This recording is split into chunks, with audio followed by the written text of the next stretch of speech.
మా పార్టీకి ఎవరు అధ్యక్షుడు ఉండాలనేది మేము నిర్ణయించుకుంటాం.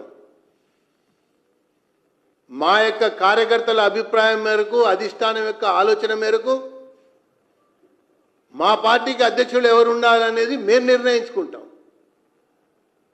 నిర్ణయించుకున్నటువంటి అధ్యక్షుడి పైన వ్యాఖ్యలు చేయటం ఏదైతే ఉందో ఇది వారి దివాలా కోరుతనాన్ని తెలియజేసింది.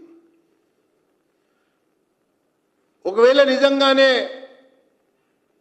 బట్టి విక్రమార్క గారి ఆలోచనల విషయాన్ని మనం పరిశీలిస్తే మొట్టమొదలుగా నేషనల్ హెరాల్డ్ కేసులో బెయిల్ మీద ఉన్నటువంటి సోనియాని, రాహుల్ని పదవుల నుంచి తప్పించమని బట్టి విక్రమార్క డిమాండ్ చేయాలి.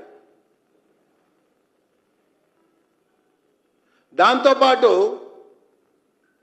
ఓటుకు నోటు కేసులో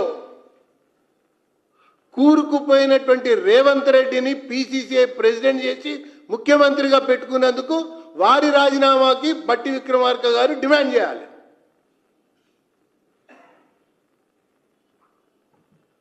ఇక పోతే రాష్ట్రాన్ని నడిపించడంలో ఆర్థిక మంత్రిగా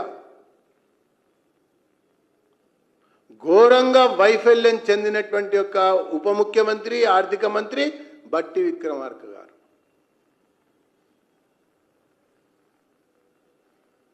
ఏ రోజుకి ఆ రోజు, ఏ నెలకి ఆ నెల కొత్తగా అప్పు పుడితేనే పైసా చెల్లింపు అనేది ఈ ప్రభుత్వంలో జరుగుతున్నటువంటి ఒక అంశం.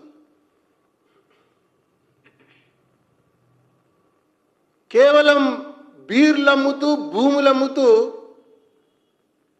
ఖజానా నింపుకుంటేనే ఆదాయం వస్తుంది అన్నటువంటి ఒక విధానాన్ని కొనసాగిస్తున్నటువంటి వ్యక్తి ఉప ముఖ్యమంత్రి గారు.